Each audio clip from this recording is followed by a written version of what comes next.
Great. And Ms. Van Noller, you may start the clock. And Mr. Crowe, and my understanding is that the parties have agreed that you will begin. Yes, Your Honor. Thank you very much. And if it pleases the court, I'm going to begin with oral argument on this issue, if the court will allow. Yes. Okay. Good morning, Your Honor. Good morning, counsel. Good morning to the parties. We are here today on my client's de novo application before the court.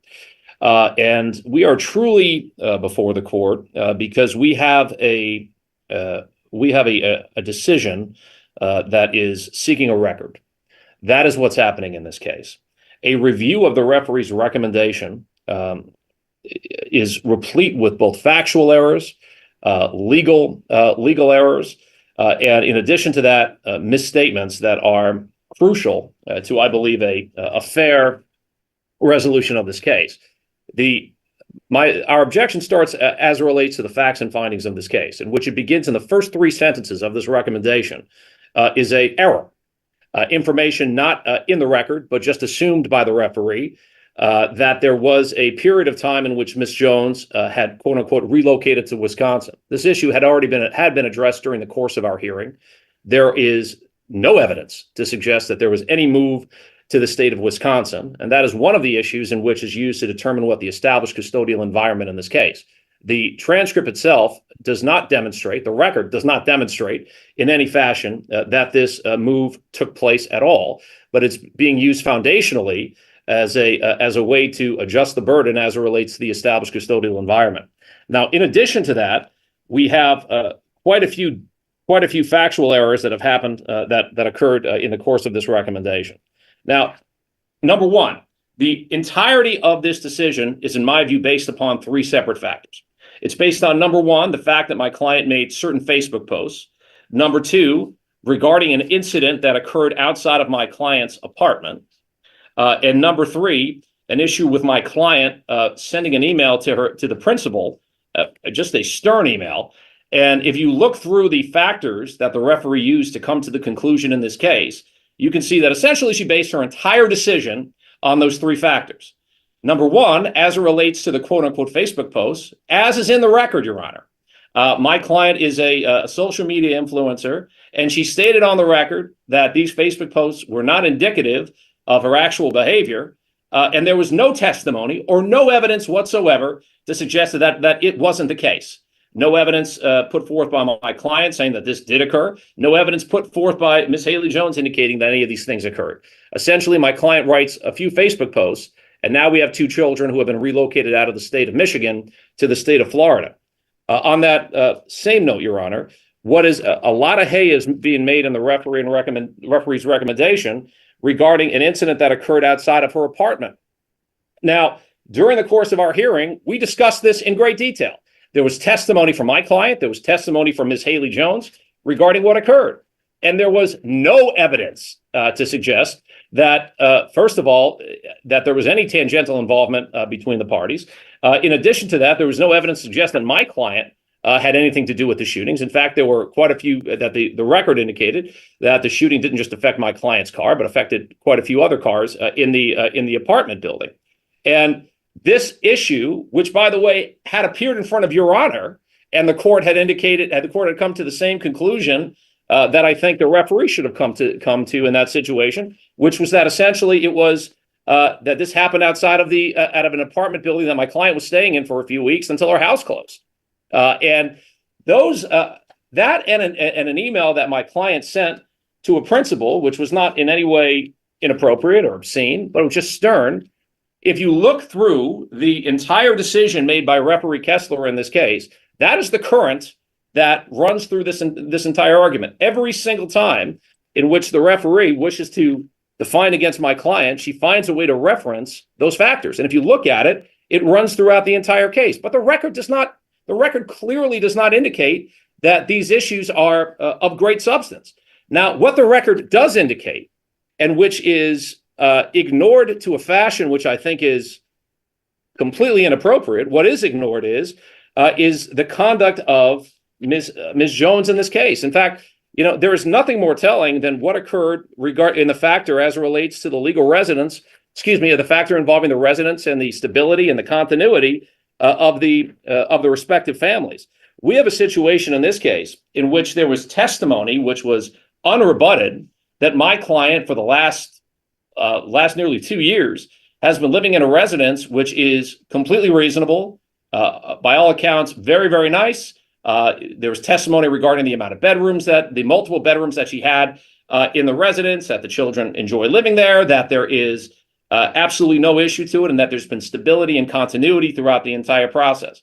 Now, if you look on the other side of it, there is testimony not from my witness, not from Ms. Jones, but from Ms. Haley Jones regarding I believe the 6 or 7 different residences that she's lived in over the course of the last 2 or 3 years. In fact, it's my understanding that she just moved to another residence about 2 months ago. There is a complete dearth of stability. But instead of hearing about that in the referee's recommendation, which the record has a fulsome description of, instead of that, Your Honor, what we hear is we hear a discussion of a brief incident that occurred at a hotel, which has been dealt with on the record and which has been impeached on the record and shown not to be a factor of great import by any means. And then essentially we also have the issue regarding an email that my client sent to her teacher. And and they have a very good relationship, but my client is a very direct person. And if truth be told, it is the affect of my client. It is the fact that she is a very direct person, and the fact that she cares deeply for her children and will do whatever she needs to do for her children, that I think has cost her quite a bit in this case. I think her affect is in the fact that the way she presents can sometimes come across as gruff, but that does not mean in any fashion that my client has not done a profoundly good job as the parent of these children. Now, this decision has dramatically changed the course of these 2 children's lives. And if the court will, in review of the transcript, I am sure that the court has come across the testimony of the counselor in this case, who, first of all, came before the court and testified that these 2 children suffer from a detachment disorder, in which changes to the lives of the children, immediate quick changes to the lives of the children, are detrimental to their well-being. And essentially, what the court did in this case is that they took the recommendation, and by detachment I mean an adjustment disorder. I'm sorry, Your Honor. That they have an adjustment disorder, and there was testimony by the counselor in this case, and the counselor testified that she did not believe that a sudden change to the lives of the children would be advantageous. When I asked her during cross-examination. In fact, she indicated that the exact diagnosis and the exact disorder that these 2 children have, in that adjusting to situations, that these types of changes would not be in the children's interest. And then what decision do we get in this case, Your Honor? And this is, again, testimony by Ms. Haley Jones's witness, not mine. What happens in the case then? We have an order that not at the end of a school year, but immediately disrupts the entirety of the children's lives. We take the children from a school that they have been excelling in, and that was testimony that was on the record by Ms. Haley Jones, that Ms. Haley Jones in a school in which she chose, that the children were doing very well, that they had a counselor, that there was an IEP set up for the children. All of that is in the record, Your Honor, and that they were doing very, very well. Then we have testimony from the counselor saying that that due to their adjustment disorder, and the nature of their disorder, these sudden changes are not in the children's interest. So what do we get as a recommendation in this case? Immediate change, immediate dislocation, immediate relocation of the children from this state to the other side of the country. And why is this relocation occurring? Is this relocation occurring because of some great opportunity that the children have or Miss Haley Jones has? No, it's going because she has an on-again, off-again relationship with her boyfriend. And the court has found that is a sound enough basis. In fact, they even had language in the referee's recommendation about how this would call for a family reunion between the boyfriend and their children, and that we have a situation where we have a boyfriend who testified about, in which there was testimony that during the course of the time the children were in their care, that he made false statements about my client, that he pretended to be their father, that there were allegations of domestic violence that had come up. All affecting this gentleman. And despite all of this, for some reason, even though the record is replete with any information showing the importance, the soundness of the relationship between this new boyfriend or this boyfriend and Ms. Jones, this is the basis for completely disrupting the lives of these children and to taking them out of a situation in which they could have an active relationship with one of their parents. I have to say, and I am not intending to be hyperbolic at all, I have never seen a decision that, in my view, is so devoid of a rational, so devoid of any connection between a record and a decision in my practice.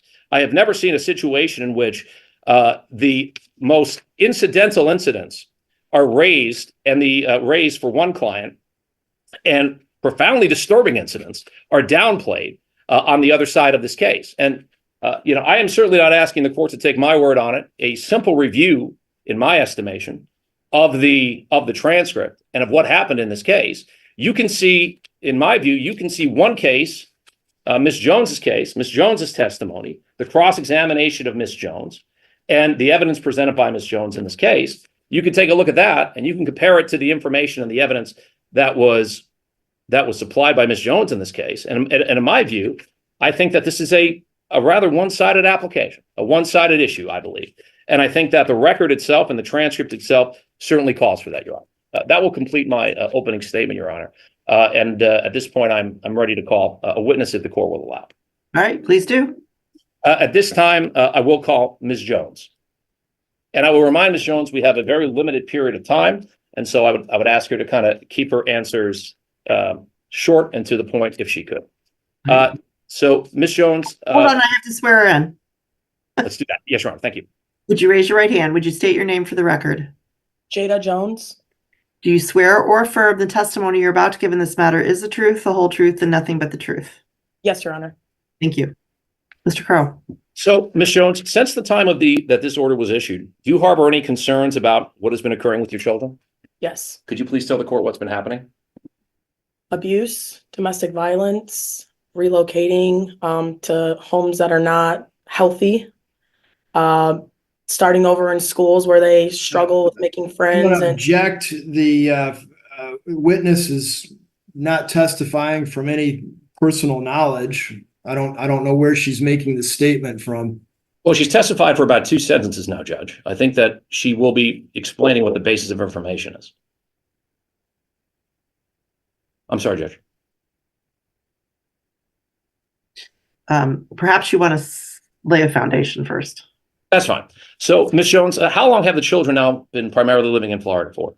Since April. Okay, April of this year, correct? Yes. And how often have you seen the children since April of this year? Every opportunity that I can. And what does that mean, pursuant to the order? The order says that I can see them 1 week in a month. Okay.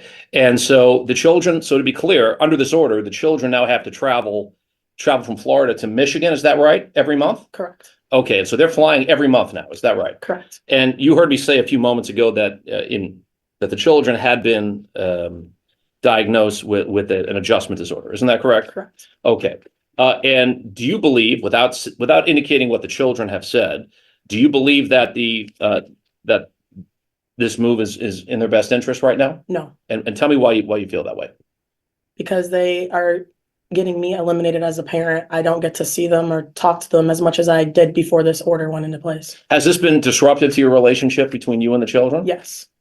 Now, you've had an opportunity to review the referee recommendation and order, correct? Correct. That was issued by Referee Kessler. Yes. And as it relates to, well, as one of the reasons in which was given in this recommendation was the relationship between the boyfriend of Ms. Haley and Ms. Haley. Do you believe that Mr. Mello is a good influence on the lives of these children? No. And why do you say that? There's been a couple CPS cases involving Mr. Mello. I've never seen him show up to anything that regarded the children as far as... I'm going to object. That's in the record, Your Honor. Okay, I'm not aware of any substantiation, certainly. That's not what my client testified to, though, Mr. Hess. And I'll just remind everyone, this is very limited, and I am confining everyone to the court rule about evidence that was not available at the time of the hearing before the referee. Yes, Your Honor. And my client is just stating what's in the record. Okay, you may continue your testimony. I've never seen him show up to any of the sporting or dance classes or any events the whole period that they were in a relationship together. Mr. Mello has been absent for 14 months prior to this. I'm going to object. I mean, this testimony all seems to be going back. It doesn't seem to be confined to the last 3 months or so. So, Your Honor, my client is. Again, it really, what the testimony should be about is evidence that was not available at the time of the referee hearing, and it's not in the record. If it's in the record, I will see it. So Yes, Judge. Okay. Well, we can move on. Okay. And since the time of the order, what concerns have you had regarding Mr. Mello? Domestic violence. And tell me what is it that your understanding of that is? Just the other day, police showed up at my house stating that they were investigating abuse with Mr. Mello and Tobias. Okay. And as it relates to other issues, have there been other issues that have been of consequence and that happened during that period?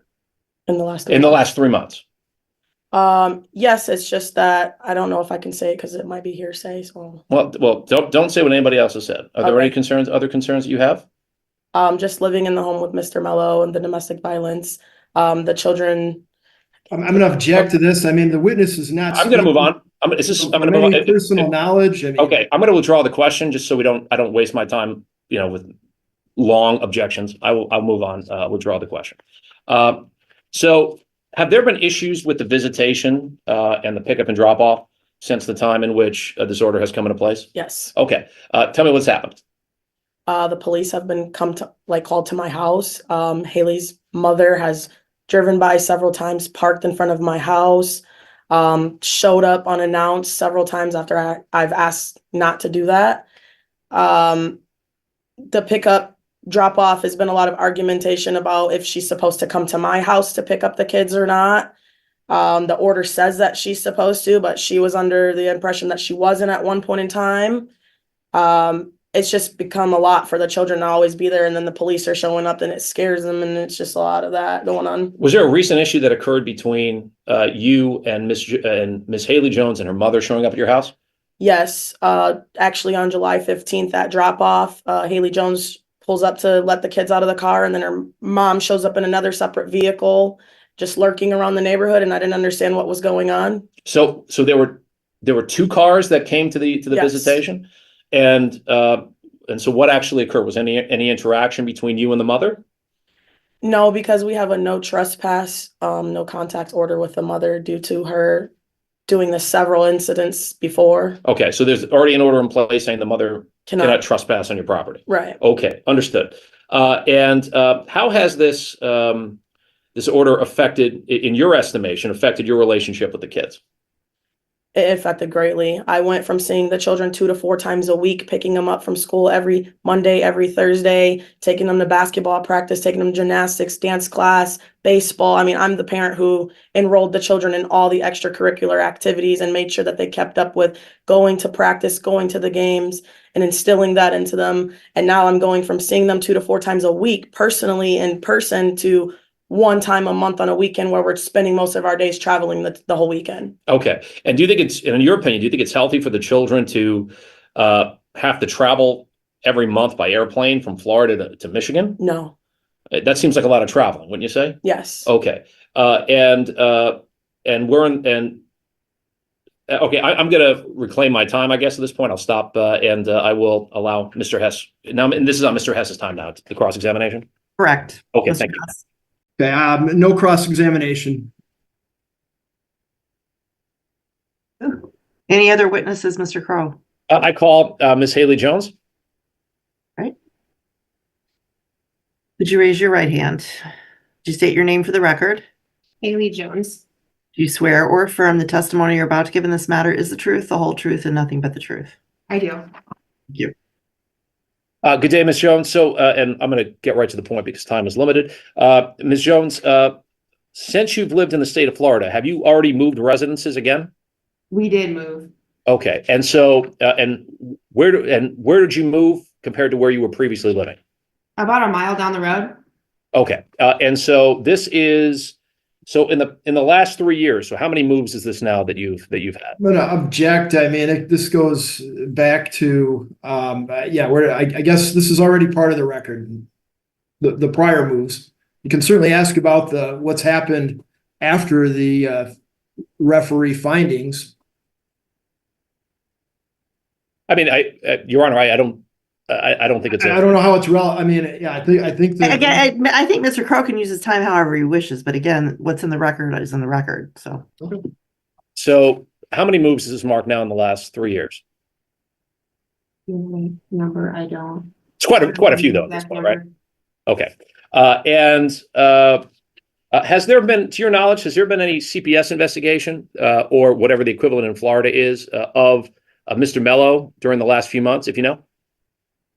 There has been a recent one, yes. And what was that regarding?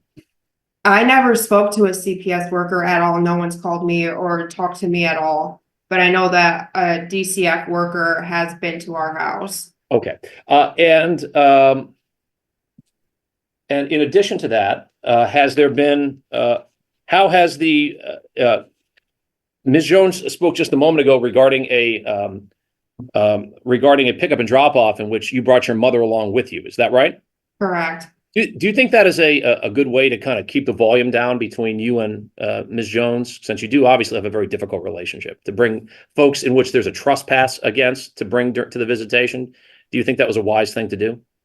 It was either that or a peace officer, and I try to keep the police out of it. So I asked my mom to follow to make sure that we were safe. Being that we're at Jada's residence, it's not a public place. We don't have video cameras going. And my mom parked across the street in front of Jada's neighbor's house, never got out of the car, never opened the window. Okay, but you are aware of the fact that Ms. Jones and your mother have had a difficult history. Is that correct? Are you not aware of that? Within the past few months, I am aware of that. Although my mom did not trespass any property whatsoever, didn't make communication, didn't harass, didn't get out of the car. And yet, at the same point, you had no concern about bringing her to this visitation when obviously you guys have a lot of difficulty dealing with each other. Is that fair to say? Can you restate that again? That it didn't cause you any concern to bring your mother to that visit, did it? No. No. Okay. Your Honor, can I just take 1 minute with my client, if I may? And if I could keep my time on that, just hold on. Thank you. Thank you, Your Honor. Ma'am, how often do you leave the children alone with Mr. Melo? I mean, not too often. In the summer, more often than not. Okay. And have you ever seen Mr. Melo? I'm sorry, I didn't know you. Please finish your statement. So no, he works during the time of about end of July, beginning of August, all the way through like May. So when he's home, I might be able to run to the grocery store by myself. But other than that, I pretty much have all the kids. And have you ever seen Mr. Often? Okay. And have you ever seen Mr. Melo strike any of the kids? I have not. Have you ever seen him hit the back of the heads of one of the children? No. Okay. He will yell at them, but he does not hit them. Tell me about, so when you say that he will yell at the children, what do you mean by that? Like he will yell at them, he'll discipline, he'll raise their voice if they're not listening. But he's not physically abusive to them. Okay. And and that's fine with you? You think it's appropriate for your boyfriend to be disciplining the children? 100%. Really? If they need to be told something and I'm not around to be able to do that, he should be able to let them know that they are doing something that they are not supposed to be doing. Like they should be held accountable for their actions, even if I'm not in the room. And they should be held accountable to your boyfriend. Is that right? I don't know what you mean by that. I mean, it should be your boyfriend who they're held accountable to. Is that your testimony? I don't know what that means. Okay. Well, you just said a moment ago that they should listen to your boyfriend and do what your boyfriend says. Is that right? Absolutely. He's an adult. They should be respected. Objection. This is argumentative. Your Honor, I think it's completely appropriate for me to inquire regarding the relationship between the boyfriend and the children. If the main reason. Overruled. Thank you. And so, okay. So if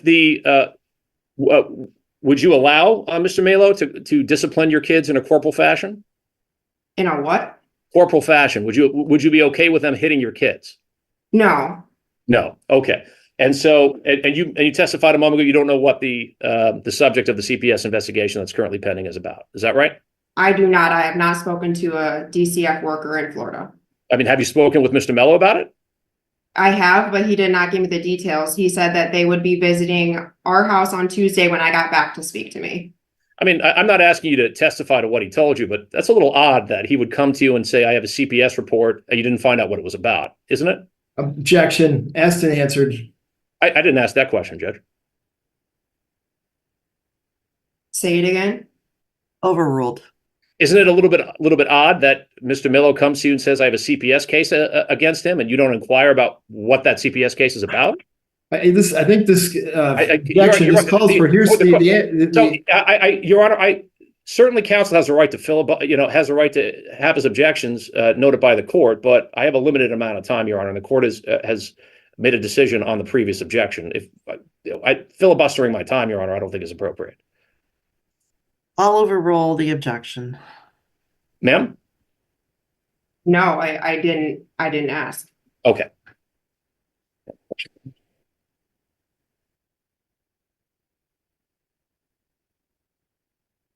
How have the children's health been since they've been in your care?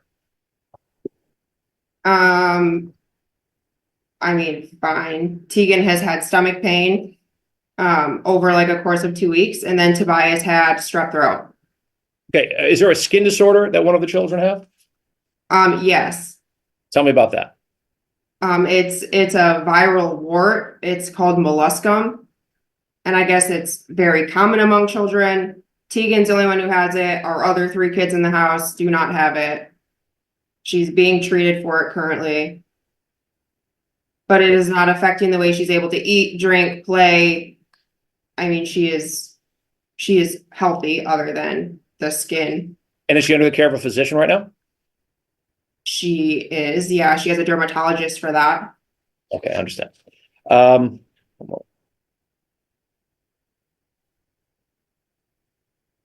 Okay. And for the okay, and no, I'm going to hold on. I'm going to reserve my time for any rebuttal, Your Honor, and for cross-examination. Thank you, Your Honor. Mr. Hess.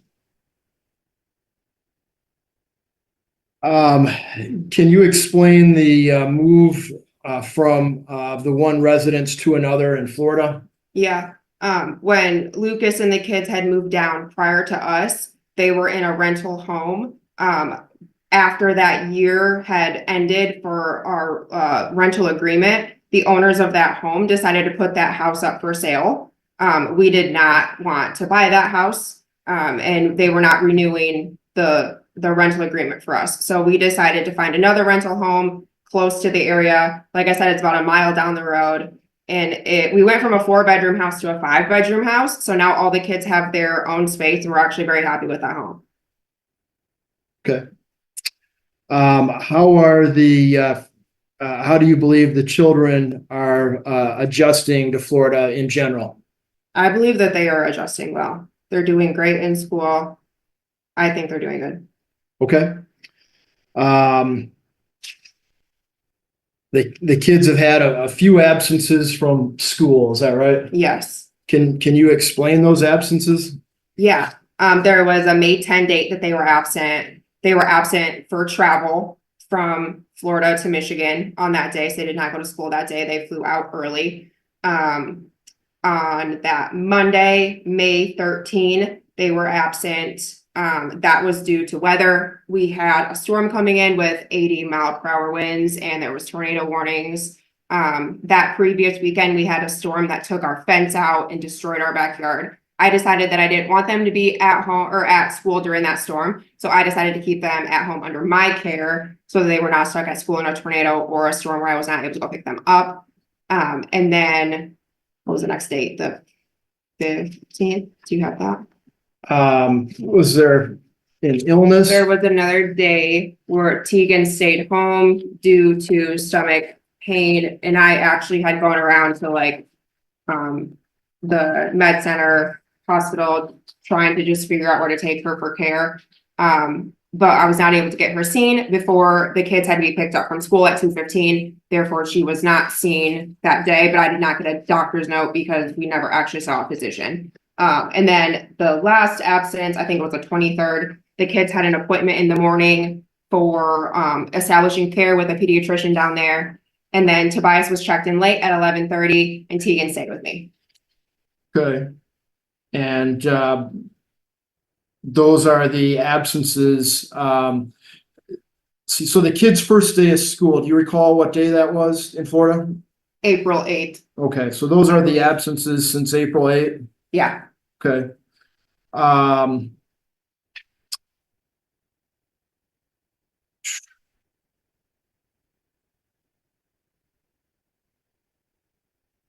Was there some difficulty regarding the April 21 Sunday, April 21 weekend where the kids came up to Michigan to visit Jada? Yeah. Can you explain how that happened? Yeah, so Jada flew into Pensacola to grab the kids during that month for her weekend. And then my mom, I asked her if she would fly the kids back because she wanted to come and visit us for some time and stay with us and see our new home and stuff. And so I told my mom to go pick up the kids from Jada's residence, and then she was flying them out that next morning. But there was a huge discrepancy with letting the kids go with my mom. So let me stop you there. So prior to April 21, wasn't your mom part of an exchange with the kids at Jada's house on April 5? Yes. And were there any issues on April 5? No. Were there issues with your mom exchanging the kids prior to April 5, 2024? Not that I'm aware of. Okay. All right. And so then on April 21, you notified Jada that your mom would be picking up the kids that evening at 6. Yes. Correct. On our family wizard. Yeah. All right. And what was Jada's response? She basically said that she wasn't handing over the kids because I was not there. And the order, she said, stated that it's between me and her, and that's the exchange. Therefore, my mom is not able to pick up the kids for me in my place. Okay. Did your mom attempt to get the children? Yeah, she did. Okay. And did she have you on speakerphone while this occurred? Yes. Okay. And were the police called to facilitate the transfer? Yes, I had a peace officer come just to make sure it was a smooth transaction. Okay. All right. And from what you could hear, was Jada agreeing to turn over the kids? No. Okay. And eventually the officer persuaded the transfer? Yes. Okay. And it took about how long for that to take place? About 45 minutes. Okay. All right.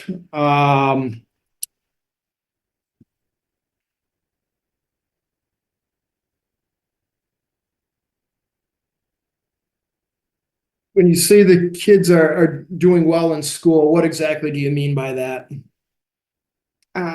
Tobias was my main concern moving because of his transition and adjustment disorder.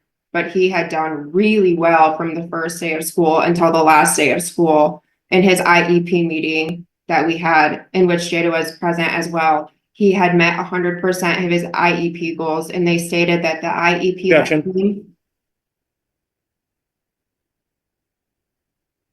Objection to either what the IEP or what the representative said, if they're not here to testify, Your Honor. Shamed. It's clearly hearsay. Okay. Okay, so I could say that based on Tobias's IEP, he met all of his IEP goals from Objection. the start to the finish. Objection, Your Honor. I don't know how to say it. All right. I'll rephrase the question. Were there any issues or problems with Tobias meeting his IEP goals? No. Okay. And what about academically for Tegan and Tobias? I mean, how is that going? Well, very well. Okay. And the kids were in counseling. Both kids had a separate counselor at the time of the move this spring. Is that right? Yes. And did either of those counselors present any concerns or reservations about you moving to Florida with the kids? Objection. That will certainly, whatever the next statement that the counselor said is going to certainly be hearsay, Your Honor. If that's the question, is what do they say? It's going to be hearsay, Judge. Mr. Hess.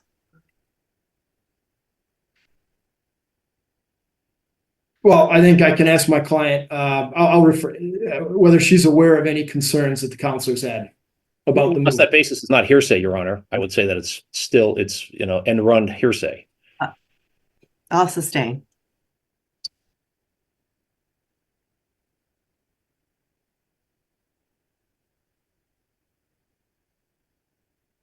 Has there ever been any CPS substantiation against you or Lucas that you're aware of? No, never. Do you or Lucas have any criminal record, ever? No, we don't. Okay.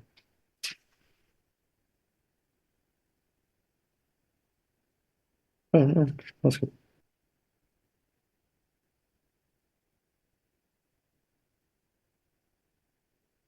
You've had to deal with some friend of the court complaints by Jada recently? That is correct.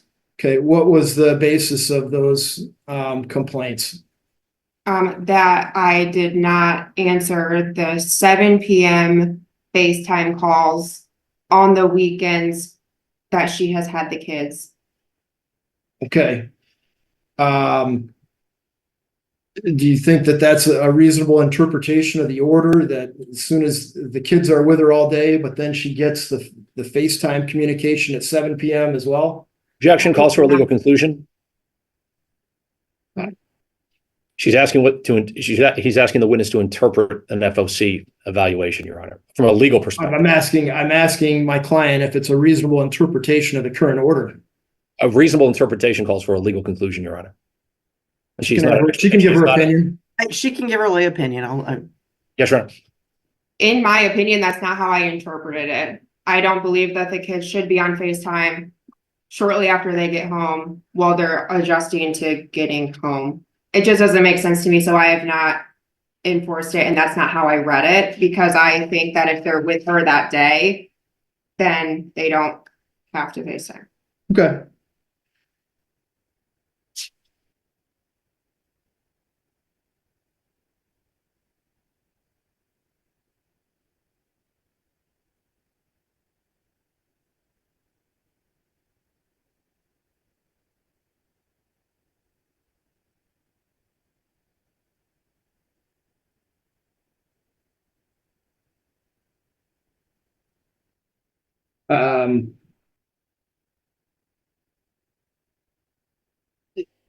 What do you think about the parenting time of 1 weekend a month in Michigan? Is that reasonable in your mind, or should something be changed or modified with regard to that? I think it's excessive. Like Jada said, it's not in the best interest for the kids. And I think that is exhausting for the children. It's exhausting for us to travel that quick there and back. Okay. And in terms of the exchanges, where do you think the exchanges should take place? I think they should be right at the airport. Okay. And I think that's the easiest spot. Okay. And does it make sense for each of you to be responsible for the travel when you're going to get the children for your own time? I believe so, yes. Okay.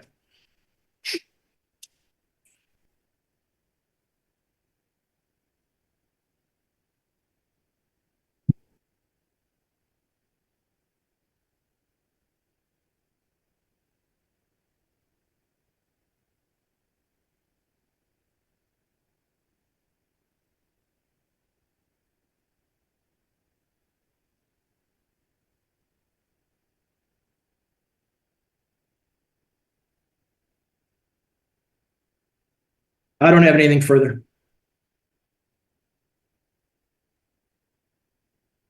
Just one moment, Your Honor.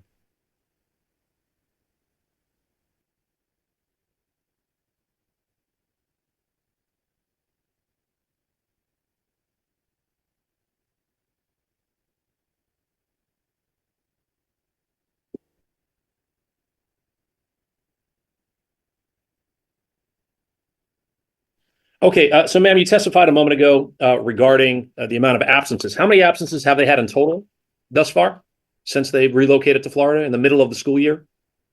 Tegan 4, Tobias 3.5. Okay, and how many latenesses do they have?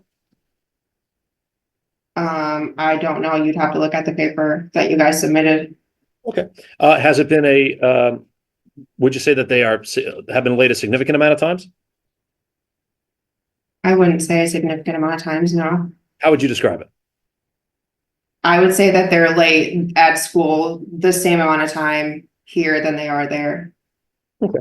And in addition to that, did you tell your child to call the police on my client at any time? I did. You instructed your child to call the police on Miss Jada Jones, is that correct?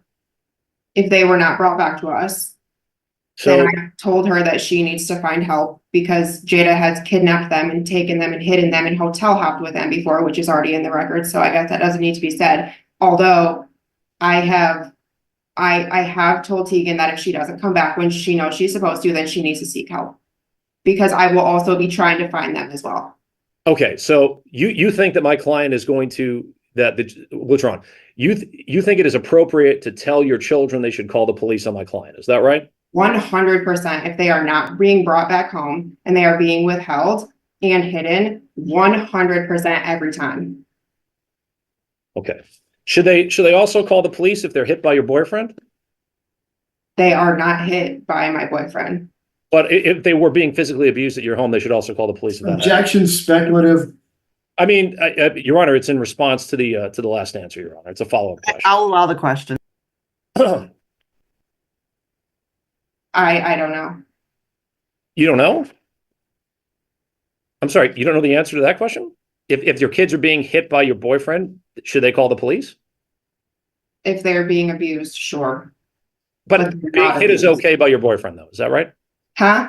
Is it okay? So it's okay for them to be hit by your boyfriend, just not abused. Is that right? Objection. There's been no testimony. That's a My- follow-up to her question, Your Honor. I said if they were being abused, although Okay. they Okay, but then my follow-up question to you, if there is if there's a situation where Mr. Milo is striking your children, would you consider that abuse? I would. Okay, so I just want to be clear, and if they were being abused, you'd want the kids to call the police, right? That's the only point I'm getting to. Yes. Okay, gotcha.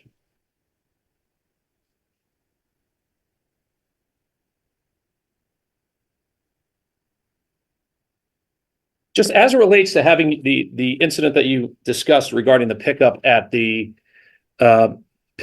airport, it seems that you're quite content having your mom be very much involved with the pickup and drop-offs with the kids, despite your mom and my client having a very difficult relationship.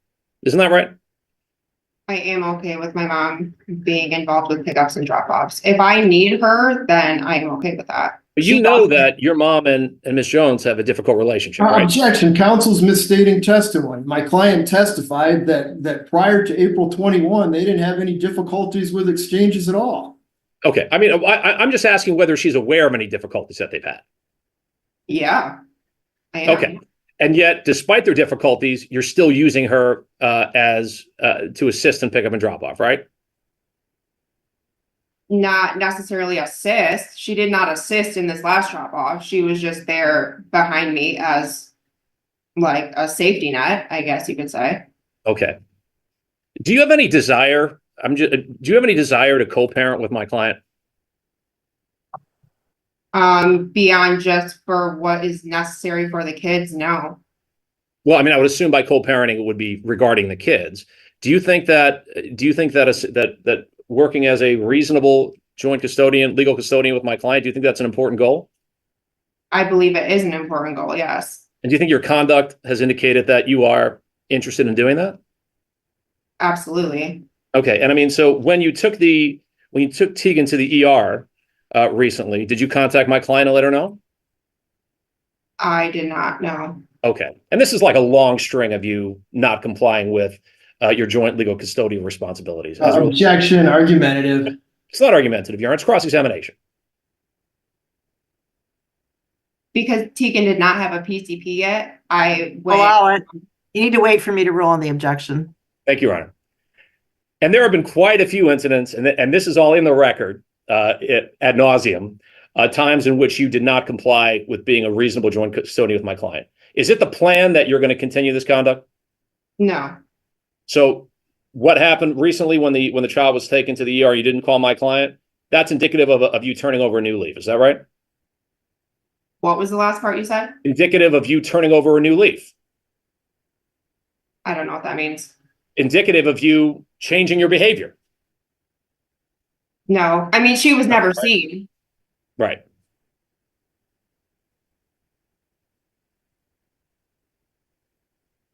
All right. I'm going to, may I inquire about how much time I have left?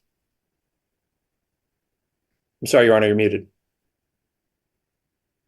Ms. Van Oler. 34 minutes has been used. Thank you very much. I have no further questions, Your Honor. Thank you. Mr. Hess.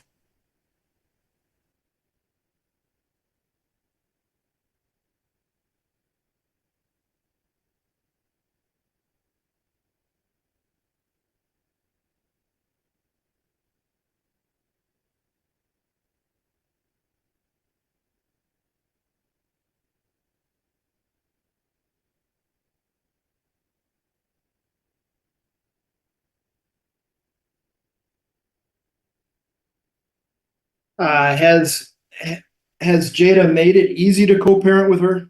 Never.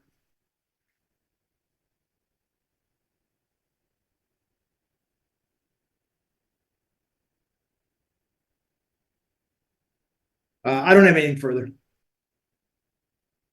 Thank you. Any additional witnesses? For me, I would call Miss Nora Signs. I don't know if Mr. Crowe has finished his case. That was my question for Mr. Crowe. Oh, I'm sorry, Judge. Forgive me. One moment, Your Honor.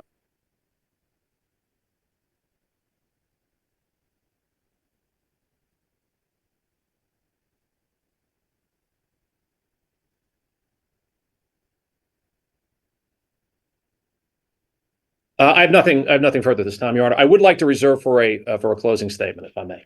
All right, that's fine. And Mr. Hess. I would like to call Miss Nora Signs.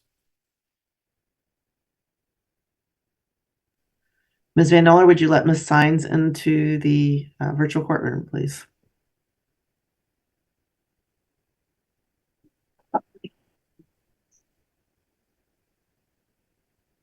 Good morning again, Ms. Signs. Would you raise your right hand?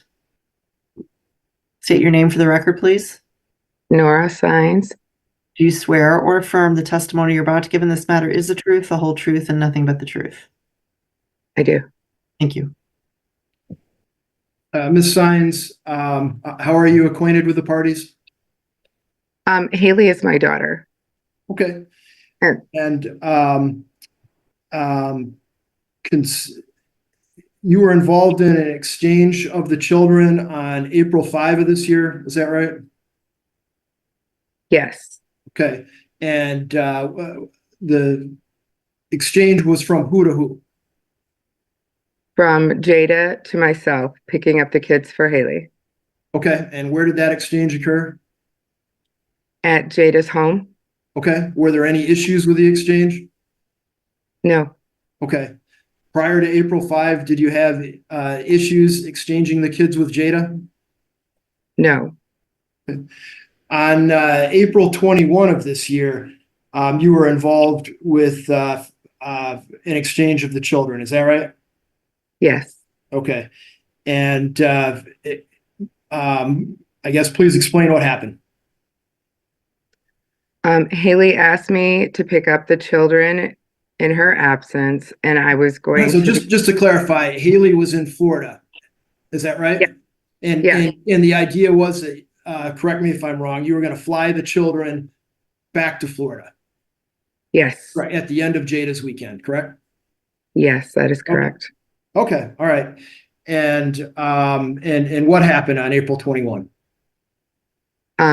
Haley had called me earlier in the day to let me know that she had been in contact with Jada and that she was going to ask for a sheriff to be there for a peaceful transfer, as she expressed to me that Jada was not willing to let me have the kids to take them with me, and that she had expected that Haley should be there to get them for the transfer. Okay. So you appeared at Jada's residence? Yes, that's correct. And about what time did you get there?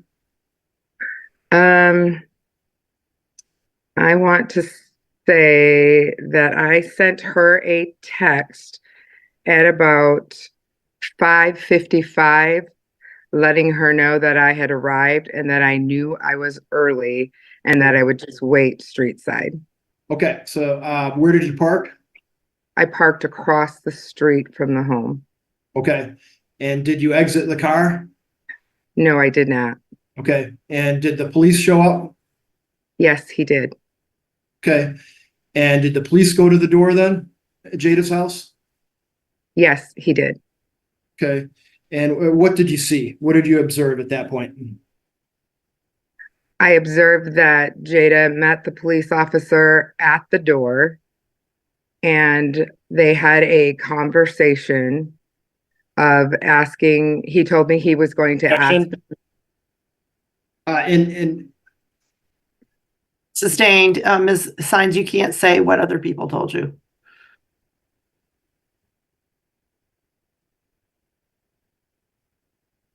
Mr. Hess. okay, and did the kids come right out of the house? Not immediately.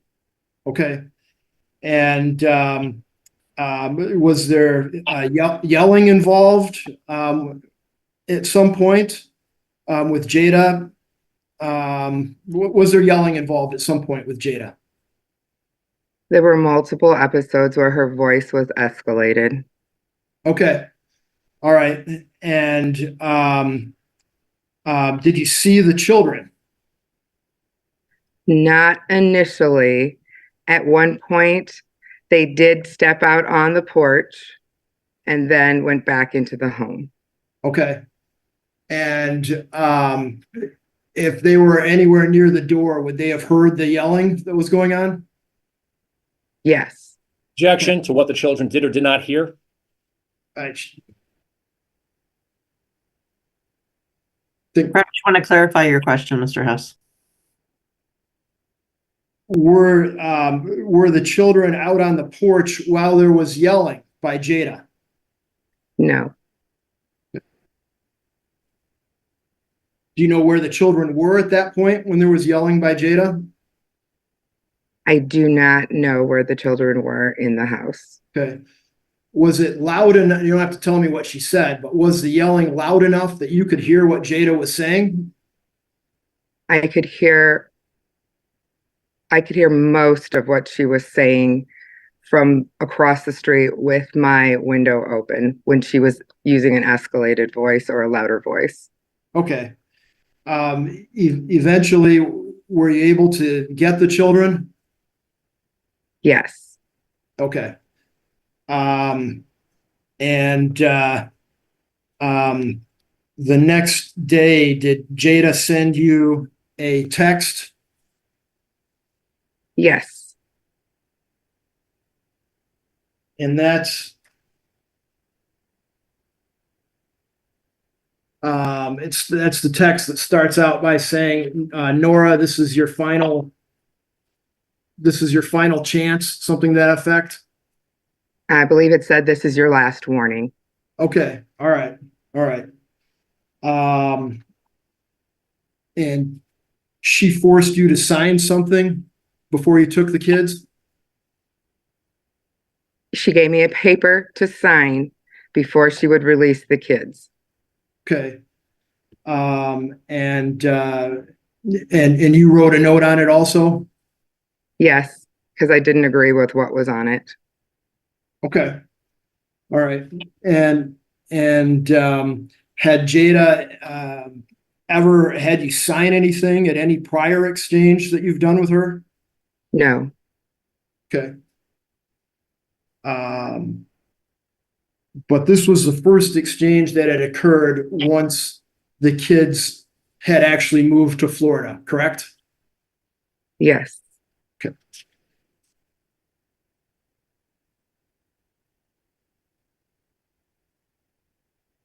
And about how long did it take while you were sitting there to actually obtain the kids? I would say approximately an hour. Okay. You saw some activity with the blinds at the house, is that right? I did when I first arrived. What did you see? What activity did you see with the blinds? It appeared as though someone was peeking through the blinds. There was a lower Do you peeking. object to the blind. relevance of this question, Your Honor, of somebody peeking through is there some connection to anything involved with this case? I'm showing that the children were close by and essentially witnessed this whole ordeal. And by the ordeal, we're talking about which ordeal are we talking about? Where your client brought the sheriff to the house? Is that the ordeal? The ordeal where your client refused to turn over the kids, was yelling and screaming, and the whole thing went on for an hour. All right, Ordeal. I don't, again, Mr. Hess could use his time however he'd like, so That's I right. will. Thank you.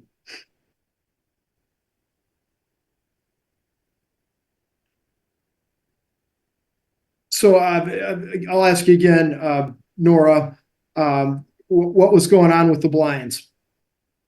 It appeared as though someone was peeking through them because they were separated. Okay.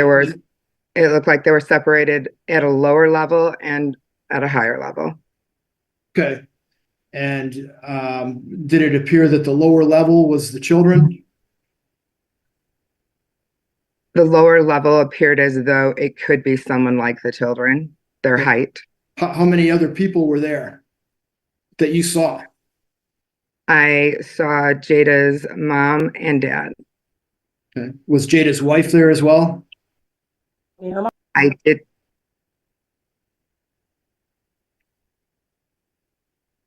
I didn't hear that answer. I'm sorry. I did see her wife. Yes. Okay.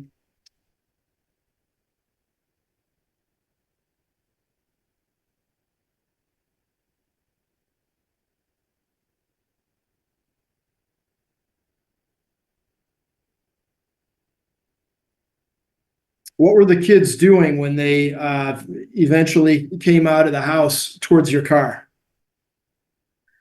At that time, when they were finally coming out to the car, they walked down the driveway while Jada was having an interaction with the sheriff's department at her front doorstep. And I immediately got out of the car to stop them from crossing the street. Okay, who took the kids across the street? They were escorted. They were told to wait and to be escorted by the sheriff. Okay, but what were the kids doing? What was their reaction to all this? When they came out, they seemed a little upset. Okay. Were they crying? Not initially, but they had tears welling up in their eyes. Tobias more than Tegan. Okay. And then I guess last Monday you witnessed an exchange of the kids as well? That would be correct. Okay, and where did you park then?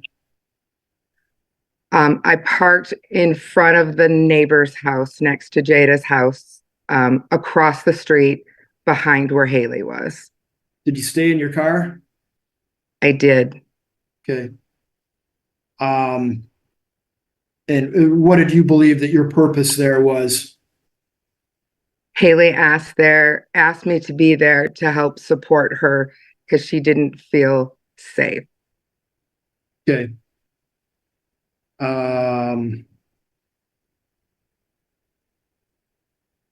Is there a no trespass or no contact order against you with regard to Jada or her property that you're aware of? Yes, there is. What is it? Is it trespass or what is it? It's just a no trespass order. I Okay. was told by the It's not a no sheriff's department. contact order. No. Okay. And this is just what the cop verbally told you? Yes, after the July 15th, when Haley returned the kids, a call was made to the sheriff's department. She received the call while I was there. He asked her what happened and asked if I had stepped out of my car or been on her property or made any direct contact with her. At that time, I asked if there was more than a no trespass order against me, and he said not that he was aware of, that there was just the no trespass, no contact. Okay. All right. But the officer did not believe that you violated any no trespass order. Based on the information we provided him, he told us Objection. that Sustained.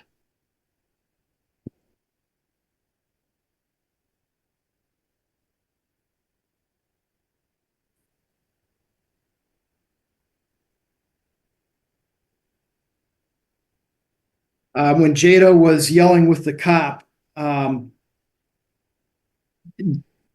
did she say something specific to the cop with regard to the law that you heard? she asked, I heard her say to him, "Do you know the law?" Objection to what the officer said to Ms. Jones. It's what Miss Jada Jones said. I'm sorry. Is she testifying to what Ms. Jones said? Okay, withdrawn.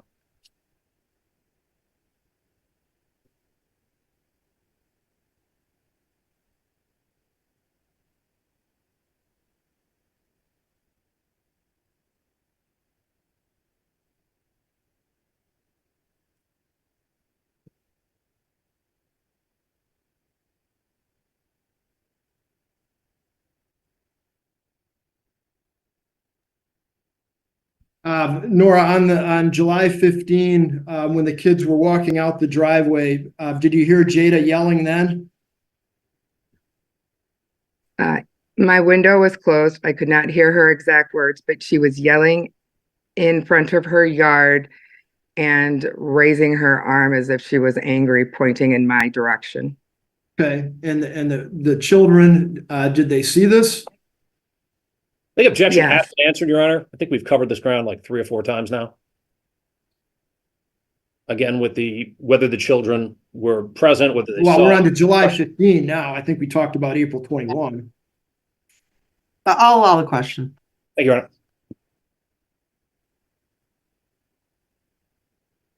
The children heard on July 15, the children heard Jada yelling? Yes. Objection to what the children heard or did not hear. Did Sustained. Jada's yelling seem to have an effect on the children from what you observed? Yes. Okay, what effect from what you observed? I saw them walk up to the driveway. They stopped immediately and had a look of fear on their face. Objection to a look of fear, Your Honor.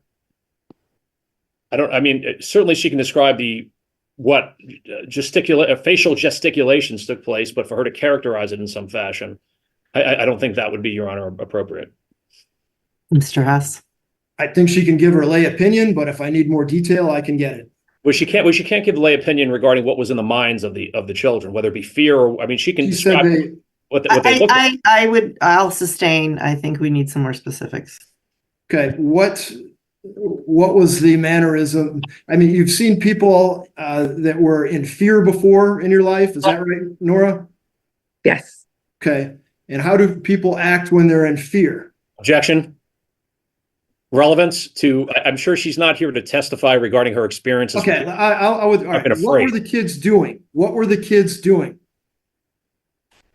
The kids were walking to the driveway.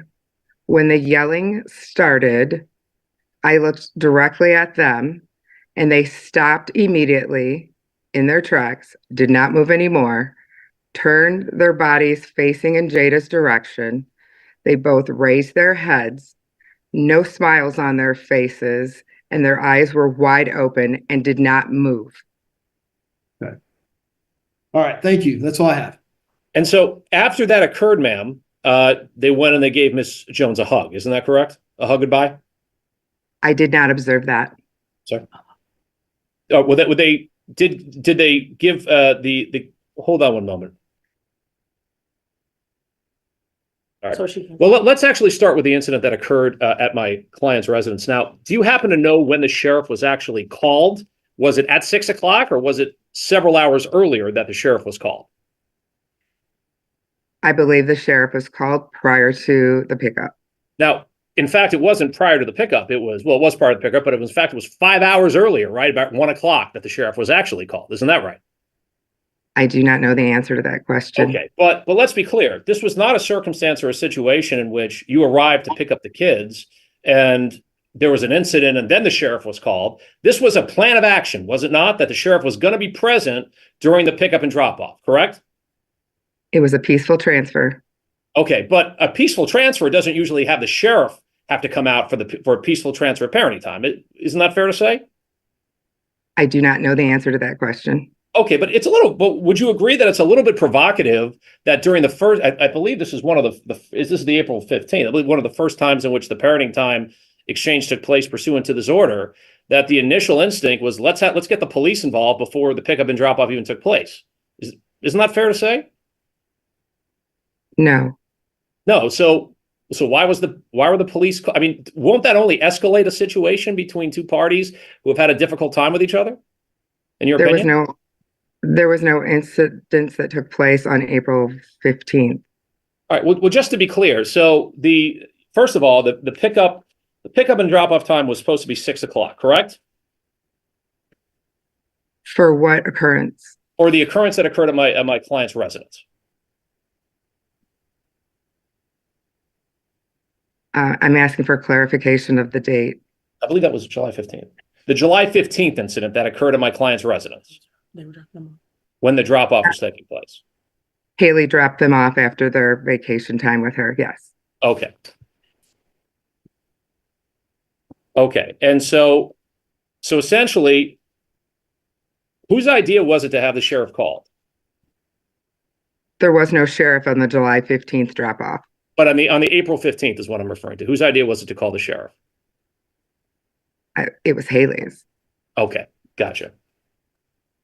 And in your lay experience, generally speaking, having the police immediately involved with something like that, does that tend to de-escalate situations in your opinion? Objection asked and answered. It's It's a different speculative, question, argumentative. and she's testified, and I think it's a reasonable question in cross-examination, whether she believes that would de-escalate. If the entire point of this is to try to demonstrate that it was Miss Jones was at fault for this, and the other side is calling the police, sending All right, I don't need an argument on Yes, sir. objection, so I will allow the question. Okay. Do you think that generally calling the police before with two parties who have a contentious relationship tends to de-escalate a situation? I do not know their relationship. Okay. And so as it relates to the second incident, so just to be clear, you and Ms. Jones comes, you come over to the residence to do the pickup initially on the first incident, and you find out that there is you said a trespassing, that you have been trespassed off the property. Is that right? There is a no trespass order that was filed when I was on my way back from Florida. Okay. And so then at that point, the decision was, and please correct me if my facts are wrong here. Then the decision is that you're going to be the one who's then going to interact with Miss Jones at the airport. Is that right? Airport for No, what occurred? no, forgive me. As it relates to the pickup, the next pickup, you're the one who comes and you come to the residence, and you with your daughter, you elect to come with your daughter back to the residence. Is that right? July 15th. Yes, I followed my daughter in my own car. And this is after you've known that you've been trespassed by Miss Jones, correct? Yes, that is correct. Okay. But the decision still was, listen, I know that I've just been trespassed off this property, but I think it's a really good idea that I send my mom, who's been trespassed, let's have her come to this, because that's going to help us keep the situation calm and under control. Was that the thinking? No, that was not. Okay, but I mean, knowing you've been trespassed, you still went, didn't you? Yes, I did. Okay, all right. And so do you think that maybe in hindsight, since these parties clearly have a very difficult relationship, that maybe we shouldn't take steps that are going to inflame the situation? Objection, argumentative. It's cross-examination. I'm asking her opinion. She's given her opinion quite a bit in this case. I think it's permissible. So, I mean, don't you think that it might be a good idea to try to de-escalate the situation rather than try to make this as stressful a situation as possible for everyone involved, including the kids? I believe providing my daughter's safety was my reason for being there. How are you going to provide your child with safety by being there? If an incident were to have taken place, I could have called the police, or I was told by the sheriff's department that the no trespass order would be void if I interacted in that incident, if I felt that Haley was at harm. This is a really odd way to help keep the peace between parties, in my opinion. I have nothing further for this witness, Your Honor. Thank you. Mr. Hess. So Nora, with regard to April 21, it's your understanding that the police were called because Jada had already told Haley that she wasn't giving you the kids, correct? That is correct. And it was only after the officer's involvement for approximately an hour that she finally did relinquish the kids, correct? Mm-hmm. Correct. So the officer arrived at about 6 o'clock that day, correct? 6 or shortly thereafter. Okay. So the officer was there for nearly a full hour. Correct. Okay. Did you believe you were being provocative in some way by staying in your car and hanging back down the street with regard to July 15? I don't believe I was making myself exposed, and I was staying out of the way, and I kept my window rolled up, and I did not have any interactions, nor did I go anywhere on the property. Okay. Thank you. That's all I have. Mr. Crowe. One moment, Your Honor.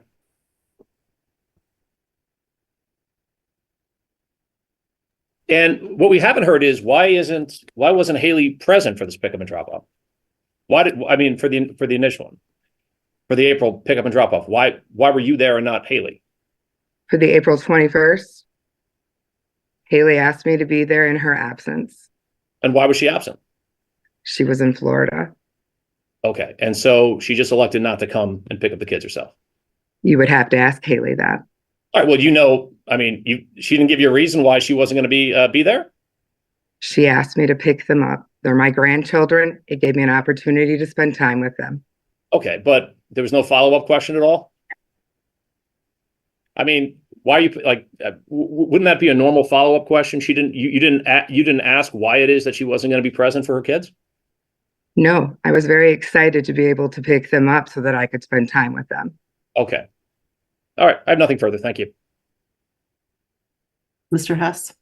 Nora, it's expensive to travel from Florida. Is that right? That is correct.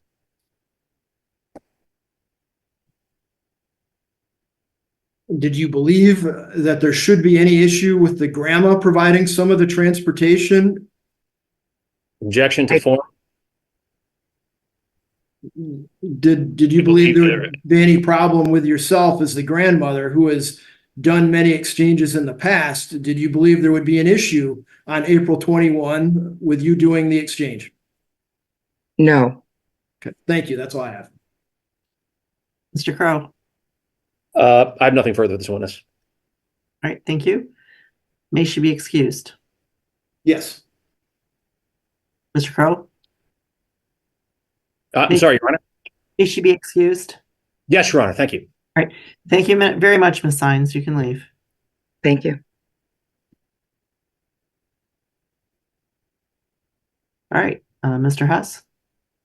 I don't have any other witnesses. The only other thing I plan to do was make a closing argument. All right. Since you went first, Mr. Crowe?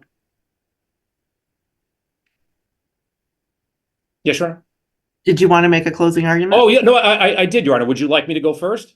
Yeah, yes, I just thought because you went first. Oh, that's fine. I didn't know Presentation that of Mr. Hess was going to go first. No problem. No. I'd be happy to. Okay, All right. And how much time do I have remaining, Your Honor? Ms. Van Oler?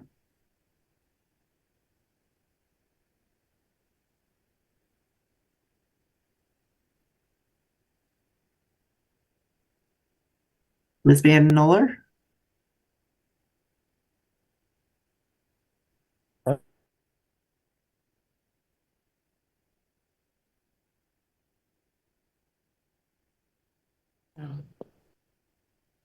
All of them since.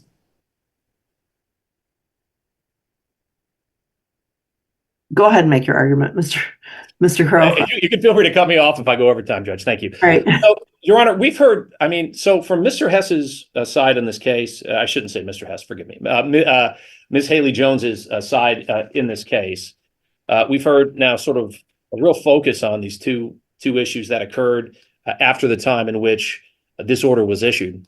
It's my understanding that there is currently an FOC case as relates to these issues. And so, in as much as I think that there may be some relevance to issues that have happened during pickup and drop off, it's certainly not the focus of my case, Your Honor. And I don't think that as it relates to the de novo application we filed, which is regarding the blatant insufficiency and quite frankly, in my view, a very wrong-headed referee recommendation. My case is certainly not centered around these two issues. And I don't necessarily, other than the fact that they are illustrative of the fact that this parenting time schedule is incredibly problematic and is creating difficulty between the parties. I think that there is an FOC case that's currently pending. And I think that there is great disagreement regarding what occurred during these incidents and what occurred during these issues. And it seems to me that it is indicative of the incredibly difficult relationship that these two parties have, and the fact that they are certainly not doing a good job working together. And it's certainly my client's position that Ms. Jones, by her own testimony even today, and by her testimony on the record during the hearing, has continuously violated the order as it relates to being an appropriate joint legal custodian with my client. I mean, it is replete with testimony in the transcript regarding issues of her not choosing schools, not being informed regarding medical appointments. And even today, we've heard testimony that the child went to the emergency room and my client wasn't contacted. But I think the overreaching issue, Your Honor, is the fact that the referee recommendation and hearing is, in my view, does not have a basis in the record. In my view, the basis for this decision is based purely on my client's affect and is not based upon the actual facts that were presented in the record. There is a great deal on the record that demonstrates, and we heard a little bit about it today, that Ms. Jones has been incredibly inconsistent and unstable over the last few years. Had we gotten an answer to the question today as it relates to the amount of times in which she has now moved over the last 2 or 3 years, I think we're getting close to 7, 8, or 9. The amount of times in which he's actually moved over the 3 years. There has been no stability in these children's lives with the exception of my client, which is what makes this referee's recommendation so outside of, in my view, so outside of what was contained in the record, as I stated in my opening statement today. The bottom line is that we have an incredibly inconsistent plaintiff in this case, Ms. Haley Jones, and we have a situation that we have a relocation that was granted based upon a relationship she has with her boyfriend. The meager testimony and the meager record regarding Mr. Milo, the testimony basically says that he has a job working at a college coaching football. And they've been dating for a relatively short time, Your Honor, considering that the referee granted this application. And right now, although, and I'm sure that without question, once the CPS case bears fruit, if there's any basis to it, I'm sure that we're going to have a whole nother custody case based upon now potential violence that is happening in their residence. And so we have a situation where we have Mr. Milo, who testified very briefly, and the testimony was basically his job and how much he was earning, and didn't have much by way of explanation about essentially the allegations that were put forth regarding domestic violence, didn't have much of a discussion about his relationship with the children. It is this decision is essentially crediting Mr. Milo with, essentially being Ms. Jones's husband of 10 years. They have an on again, off again relationship, is what the record indicates, in which there was a period of time, even in the last 18 months before the hearing, in which they had been broken up for several months. There was some testimony that would suggest that. They suggested for a lesser period, but there was testimony that they had even been broken up for several months of time.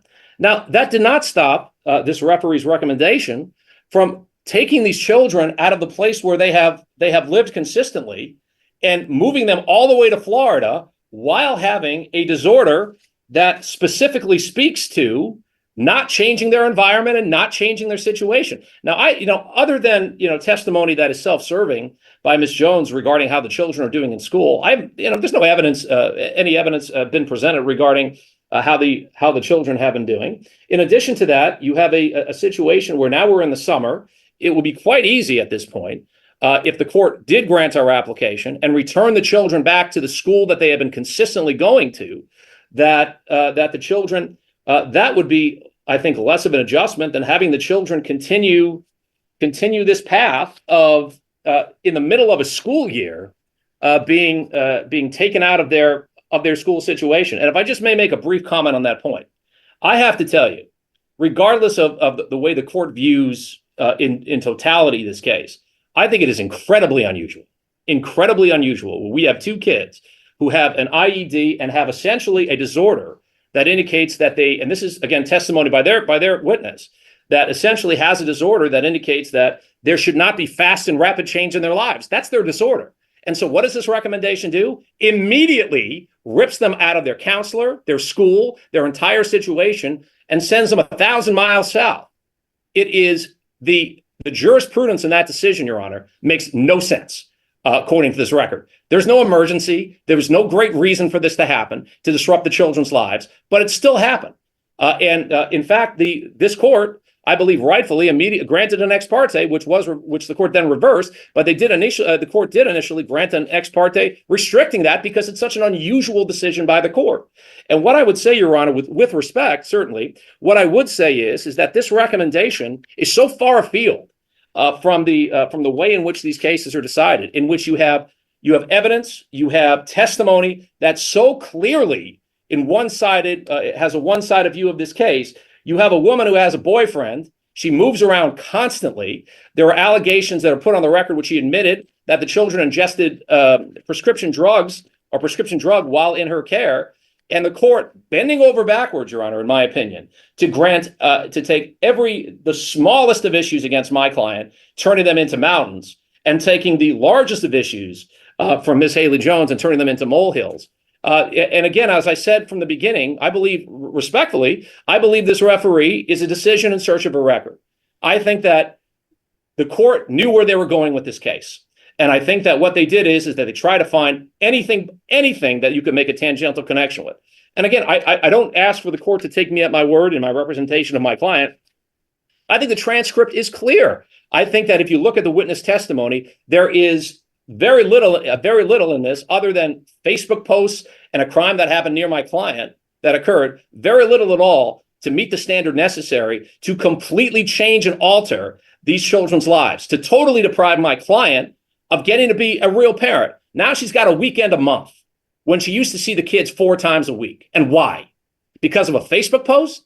Because of an issue that happened at her apartment, which, by the way, this court, Your Honor, and this honorable court, when receiving an ex parte, did not grant further relief on it and said, hey, listen, I think you should probably move out of that apartment. And she did, to a beautiful home. And so even the court discredited that at the time in which that occurred.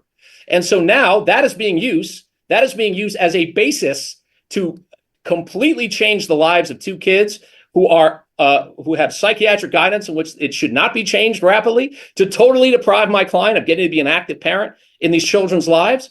And the basis for that are Facebook posts and an allegation that this court said did not rise to the level of any great significance. And that's it, Judge, to be very clear, other than a misstatement of fact indicating that my child had relocated to Wisconsin No evidence, by the way, of that in the record whatsoever. That actually 2 minutes.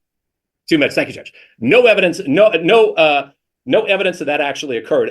I honestly do not know what the basis of that determination. But basically, what the referee's recommendation says is that my client hasn't been involved because she, quote, moved to Wisconsin, though that never happened, and there was no evidence presented of any great note that suggested that actually happened. But regardless, we're going to use that as a basis to come to this conclusion. That's number one. Number two, a couple of Facebook posts in which she's a social media influencer, which she gets paid to actually do that, to do social media posts. And this would be the first time, in my opinion, in which we are going to be changing where the children live because of a social media post. But in any case, and thirdly, about an issue that took place in her apartment building or in the hotel in which she was just staying until her beautiful new home was ready to go. As soon as that home was ready to go, she immediately moved into that home and has been living in there since.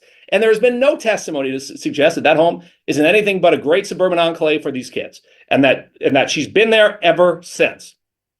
The facts are on one side of this case, and the recommendation is on this case. It is so far afield from any record, any record that actually was presented before the court. There are, as I have highlighted during the course of my closing, Your Honor, there are quite a few factual inaccuracies or things that are either exaggerated or downplayed to such a degree that it really goes beyond a credibility determination. It really goes beyond the court, the referee coming to a conclusion regarding, whether I'm going to weigh this or weigh that. What it really comes down to, Judge, is that this, as I said, is a decision in search of a record. There was no question in this case what this decision was going to be. The only question was how the court. Okay, I was just closing up, Judge. All right. All right. So the only thing I was going to say is that the only thing in suspense was how the referee was going to get there. I have nothing further, Your Honor. Thank you. Thank you. Mr. Hess. Your Honor, if I could have about a 3-minute break, I'd appreciate it. All right, you have the time. Go ahead. Thank you, Your Honor. All right, I'm ready if the court's ready then. Yes, please. Okay, all right, thank you. So, Your Honor, I think my client's case was actually quite simple and certainly supported by the record. Generally speaking, if you have someone that has 13 out of 14 overnights as a regular schedule, and that's what was agreed upon through the consent judgment of divorce, and they have a solid plan to move out of state that makes a lot of sense and is supported by the factors that the court would look at concerning change of domicile, then typically someone would be able to move. I mean, that's exactly what happened. I mean, Miss Jada had about 3 hours of parenting time on Mondays and Thursdays, and she had a 30-hour period on alternate weekends from noon on Saturday to 6 p.m. on Sunday. That was her parenting time for years.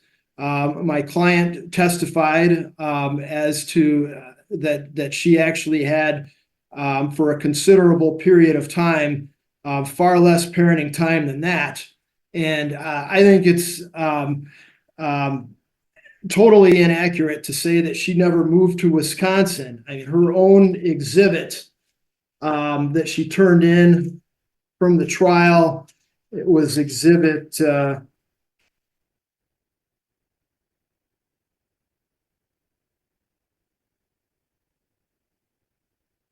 think it was the first exhibit. Her post said that she had moved to Wisconsin. So here we go. So May 18, 2021, and this is about 2 months after their judgment of divorce entered. Oh, I forgot to tell y'all, as of last week, I no longer live in Michigan. Cheers. So I don't understand where she's claiming that she never moved to Wisconsin. She certainly did. They're downplaying the significance of this incredibly aggressive email to the school. This is, and that was our exhibit A for the trial. I think it was incredibly aggressive. It's cited by the referee, appropriately so. There were a number of care there's a number of concerns that my client had about Miss Jada, on top of her, what should be a fairly simple case to move. I said, as I indicated, based on the limited parenting time that Jada had, and my client's overall plan to move, the capacity to improve the children's life. Mr. Mello testified to all that. To say that the record was barren is completely ridiculous. I wouldn't agree with that at all. As the counselor that testified in the trial indicated, the kids have always had stability with my client. If you look at the friend of the court report, which was entered as an exhibit in the last trial, Jada has been in and out of the children's lives. They've not had stability with her. It's not true that Jada is 100% responsible for all extracurricular activities. My client has certainly been a part of that as well. There were credibility issues with Jada as well. I think that the court appropriately found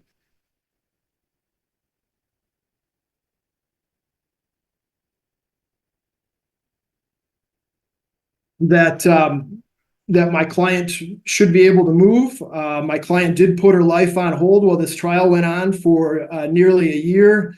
My client explained all of her moves during the trial. Now this move in Florida occurred because the rental that they were in was being sold. They didn't have a choice. It's either buy the rental or move a mile away to another rental. They moved to a bigger house where each of the children have their own room. It's now a 5-bedroom house. So I don't know how they can say that there's anything inappropriate about that. The children are adjusting well. They're doing well in school. So I think to upset these children's lives yet again, after a mountain of evidence was put forth in the trial, they were allowed to move. I think it would really be unfortunate for these kids if they were sent back yet again. Miss Jada's entire case is that she doesn't like the move. She doesn't like it. We get it.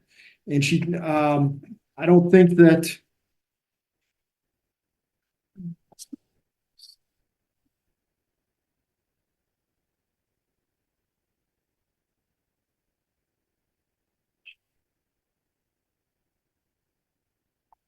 I think the law and the facts fully support this move.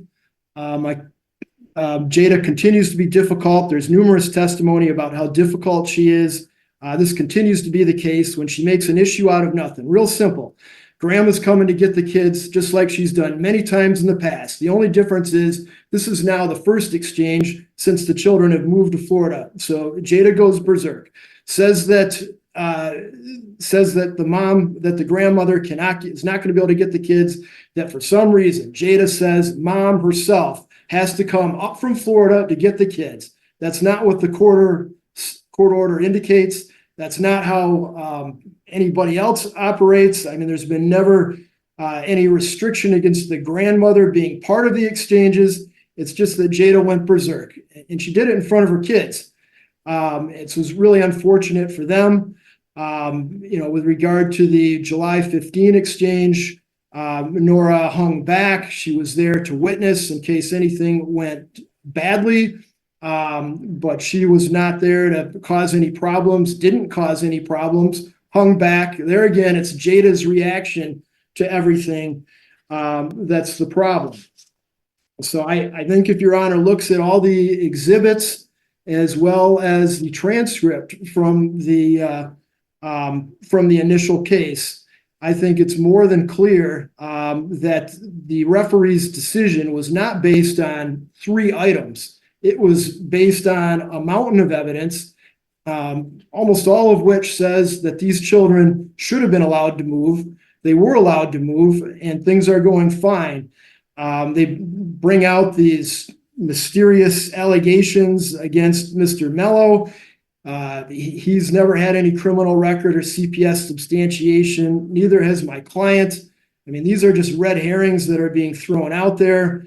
We know how difficult Jada is. She's making an issue out of FaceTime when the order says that she doesn't get it when the kids are in her care that day. Nevertheless, she's turning over the kids at 6 o'clock or so and demanding FaceTime at 7. I mean, this is just harassment. I think the overall weight of the evidence is that the referee decision should be upheld. I think it's offensive to say that this longtime referee made her decision beforehand. I think she looked very carefully at all of the evidence and made an excellent, detailed decision. We did ask for some modifications, but I'll also indicate that the police report, which is part of, which is not objected to for this hearing, our Exhibit 1 is part of the record. The police report indicates that Jada continued to yell and act in an unruly manner. He eventually released the 2 children to Haley's mother. So I think if Your Honor looks at that police report, you'll get a more accurate version than what Jada indicated as to what's going on. Our Exhibit 2 is in evidence. This is Jada's very aggressive email or message to Nora. The parties reached a stipulation in order for our Exhibit 3 as to a May 12 exchange, but I think it's appropriate that there be some modification to the court order.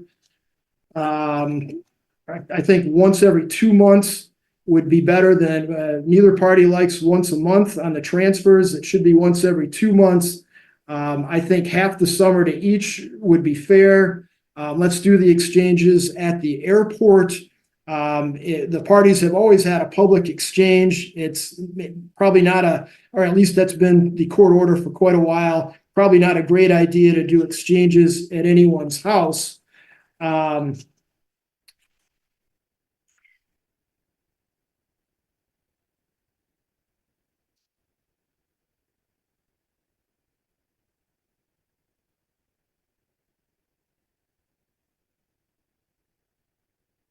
We would ask that as I've indicated in my brief for today, that once the defendant has provided the receipt for or provided her notice of 3 weeks to have her weekend, that she provide the receipt for the flight so my client can purchase the return flight.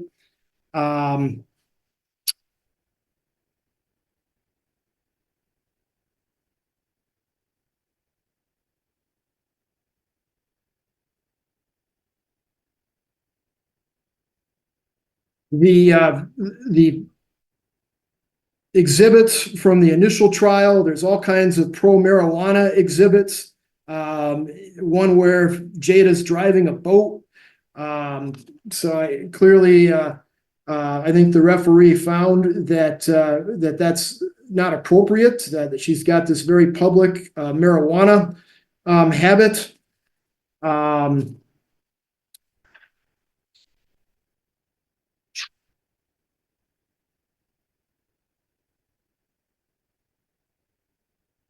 For our other exhibit for today, Exhibit 4, which again is not objected to as part of the evidence. You can see Jada, she sent it to my client on April 21, her position that even though my client was in Florida, somehow she's got to come all the way back to Michigan to do this exchange. Again, that just doesn't make any sense at all. It's simply Jada being incredibly difficult. My client does the best she can, but this is what my client has to deal with. So we would ask that the referee decision be upheld with the modifications that I've asked for in my evidentiary hearing brief for today. I'd also ask Your Honor that you look at my written closing argument and rebuttal closing argument from the initial trial. I think the law, the facts, the details all carefully laid out there, and certainly supported by the evidence and the record. Thank you, Your Honor. Thank you. I'm going to take this under advisement and I will get an opinion out as soon as I can.